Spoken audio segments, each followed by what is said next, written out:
प्यारे बच्चों, आज हम कहानी सुनेंगे जादूगर और शैतान जिन। एक दफ़ा का जिक्र है कि मुल्क ईरान में एक रहमदिल बादशाह हुकूमत करता था। उसका एक ही बेटा था जो नहायत होनहार, बहादुर और फन सिबागरी में ताक था। शहजादे बदर को शिकार का बहुत शौक था। एक दिन वो अपने मसाहिबों के हमरा शिकार को निकला तो एक हिरनी के पीछा करते हुए अपने शिकारी साथियों से बिछड़ गया। हिरनी अचानक चौकरियां भरते हुए घने जंगल में दाखिल हो गई। शहजादा बदर ने मायूस होकर वापस जाने का इरादा किया। अचानक ही एक खूंखार शेर जंगल से नमूदार हुआ। शहजादे का घोड़ा खौफ से बिदक गया। शहजादे ने अपनी तलवार सोंत ली और हर चंद घोड़े को काबू करने की कोशिश की। उतने में शेर ने उर्राते हुए शहजादे पर एक जस्त की और शहजादा घोड़े से नीचे आ गिरा। शेर और शहजादे में मुठभेड़ शुरू हो गई। शहजादा बदर ने नहायत दिलेरी से अपना खंजर शेर के पेट में गाड़ दिया और दूसरी तरफ अपनी तेज तलवार से शेर की गर्दन उड़ा दी। अब शहजादा अपने घोड़े और मसाइबों को तलाश करने लगा। कुछ देर जंगल में चलकर शहजादे को एक तरफ से धुआं उठता दिखाई दिया। शहजादा समझ गया कि जरूर वहां पे कोई गांव या घर होगा। फिनाचे वो धुएं की सिमत छोड़ दिया। जब वो धुएं के नजदीक पहुंचा तो देखा झोंपड़ी में से धुआं निकल रहा है।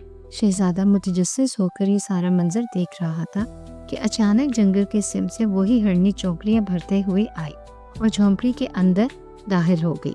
शहजादा बदर बहुत हैरान हुआ ये सब देखकर। ये सारा मंजर शहजादे ने एक सूखे गिरे हुए दरख्त के पीछे से देखा था। शहजादे ने झोंपड़ी में जाने का इरादा किया। शहजादा दबे पांव झोंपड़ी में दाखिल हुआ तो क्या देखता है कि अंदर एक बीमार बूढ़ी जादूगरनी बिस्तर पर लेटी थी और साथ में वही हिरनी खड़ी थी। शहजादे को देखकर जादूगरनी का कौवा काएं काएं शोर मचाने लगा। जादूगरनी ने चौंक कर शहजादे को देखा और शहजादे को अपनी तरफ बुलाया। शहजादा जादूगरनी के बिस्तर के पास पहुंचा तो जादूगरनी ने कहा, बेटा, मैं बीमार हूँ, उठ नहीं सकती, इसलिए तुम एक प्याली पानी मुझे पिला दो। शहजादा रहमदिल था, उसने पानी का प्याला जादूगरनी को दिया। बूढ़ी जादूगरनी ने पानी पीने के बाद कहा, बेटा, तुम शहजादा बदर हो और ये हिरनी दर हकीकत एक शहजादी है। एक जालिम जिन ने अपने जादू के जोर पर इसे हिरनी बना दिया है क्योंकि शहजादी गुलनार जिन से शादी नहीं करना चाहती थी। जिन इसे मुल्क फारिस से उठाकर मेरे पास छोड़ गया है कि मैं इसे जालिम जिन से शादी करने पर तैयार करूं, लेकिन मुझे इस प्यारी शहजादी पर बहुत रहम आता है जिस पर जिन ने तैश में मुझे बीमार और शहजादी को हिरनी बना दिया। आप बहादुर शहजादे हैं, हमारी मदद करें। शहजादा बदर ने मदद का यकीन दिलाया और पूछा कि मैं कैसे और किस तरह मदद कर सकता हूँ। बूढ़ी जादूगरनी ने कहा, शहजादे, तुम मेरे जादू का झाड़ू इस्तेमाल करके एक और चुड़ैल के पास पहुंचो। वहाँ शीशे के बर्तन में जादू का पर रखा होगा। अगर किसी तरह से तुम ये पर हासिल कर लो, इसमें एक हीरा जड़ा है जो तिलिस्माती दुनिया से ताल्लुक रखता है। जब तुम इस हीरे को पार देखोगे तो तुम्हें जिन के महल का नक्शा और रास्ता मिल जाएगा। शहजादे ने जाकर झाड़ू पर बैठकर जादूगरनी के बताए हुए अल्फाज दोहराए। झाड़ू हवा में उड़ना शुरू हो गया। शहजादा जिंदगी में पहली बार किसी जादूगर के झाड़ू पर उड़ने लगा था। उसे बहुत मजा आ रहा था। शहजादा परिंदों से भी ऊंचा उड़ रहा था। अब झाड़ू एक वीरान महल में जाकर रुक गया। शहजादे ने जादू का पर तलाश करना शुरू किया। अचानक ही शहजादे पर कुछ इंसानी ढांचों ने हमला कर दिया। शहजादे ने एक तलवार उनसे खींच ली और दो तलवारों से ढांचों का मुकाबला करना शुरू कर दिया। इतने में जादू के पर की हिफाजत करने वाली चुड़ैल भी आ गई और अपने हाथों से हथेलियों से बिजलियां निकाल कर शहजादे पर गिराने लगी। शहजादे ने खूब डट कर मुकाबला किया और सब ढांचों को मार मार कर तोड़ फोड़ डाला और आखिर में जादूगरनी चुड़ैल का भी सर कलम कर दिया। और शहजादे ने देखा कि जादू का एक महफूज जगह शीशे के बर्तन में बंद था। शहजादे ने बर्तन का ढक्कन खोलकर इस जादू के पर को निकाल दिया और उसमें लगे हुए हीरे में झांका।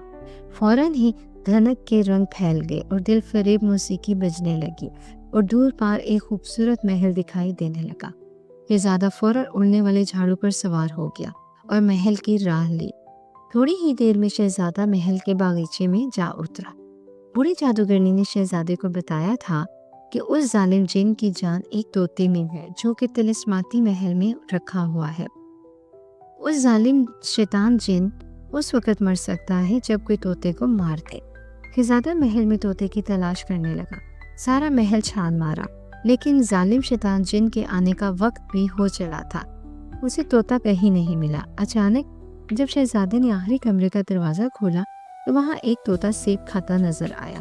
طوطا بولا، ٹین ٹین ٹین شہزادے، میں تیرے ہاتھ نہیں آؤں گا، ہاں ہاں ہاں ہاں، ٹین ٹین ٹین ٹین، میں اب ہوا میں اڑوں گا۔ اور اتنے میں وہ ظالم جن بھی آ گیا۔ تم زمین پر دوڑو گے اور میں اتنا بلند اڑ جاؤں گا، ٹین ٹین ٹین، یہ کہہ کر طوطا کھڑکی سے باہر اڑتا چلا گیا۔ شہزادہ بوکھلا گیا کہ اب کیسے طوطے کو پکڑوں گا کہ اچانک جادو کا جھاڑو خود بخود ہلنے لگا۔ شہزادے کو فوراً خیال آ گیا اور شہزادے نے جھاڑو پر سوار ہو کر ٹین ٹین کر کے منہ چڑھانے والے طوطے کا پیچھا کیا۔ شہزادہ آنن فانن طوطے کے نزدیک جا پہنچا۔ طوطے کے تو ہوش ہی اڑ گئے۔ طوطا درختوں سے نیچے پرواز کرتے ہوئے رفو چکر ہونے کی کوشش کرنے لگا۔ اب طوطا تھک چکا تھا کہ اچانک جھکڑ شروع ہو گیا۔ طوطا بولا، اب شہزادے تیری خیر نہیں، جن آ رہا ہے۔ شہزادے نے ذرا جھاڑو سے تھوڑا ہاتھ آگے بڑھا کر طوطے کو اپنی مٹھی میں پکڑ لیا۔ جو ہی شہزادہ زمین پر اترا، وہ ظالم شیطان جن سامنے پہنچ گیا اور شہزادے کو کہا، شہزادے سب دولت لے لو مگر اس طوطے کو چھوڑ دو، بیچارہ غریب پرندہ ہے۔ شہزادہ ہنسا اور طوطے کی گردن مروڑ دی۔ فوراً ہی جن کی بھی گردن ٹوٹ گئی۔ جن، وہ ظالم شیطان جن مر گیا اور اس کے مرتے ہی شہزادی ہرن سے خوبصورت شکل کی انسان بن گئی۔ شہزادی بہت خوش تھی۔ بوڑھی جادوگرنی کی بیماری بھی چلی گئی۔ شہزادہ واپس جھونپڑی پر پہنچا اور خوبصورت شہزادی کو دیکھ کر حیران رہ گیا۔ شہزادی اور بوڑھی جادوگرنی نے اس کا بہت شکریہ ادا کیا۔ جادوگرنی کے جھاڑو کے ذریعے شہزادہ اور شہزادی اپنے محل پہنچے۔ ہر طرف خوشیاں بکھر گئی، انعامات تقسیم ہوئے، کھانے چلے اور پھر شہزادے کی دھوم دھام سے شہزادی سے شادی کر دی گئی اور سب ہنسی خوشی رہنے لگے۔ پیارے بچوں، اس کہانی میں آپ کو سب سے اچھی بات کون سی لگی؟ ہمیں کمنٹ میں بتا دیجیے گا۔ پیارے بچوں، آپ کو کہانی پسند آئی ہو تو اسے لائک کر دیں، چینل سبسکرائب کر دیں۔ خیر سے سوئیں، خیر سے اٹھیں، اپنا خیال رکھیں، میٹھے سپنے دیکھیں۔ شب بخیر۔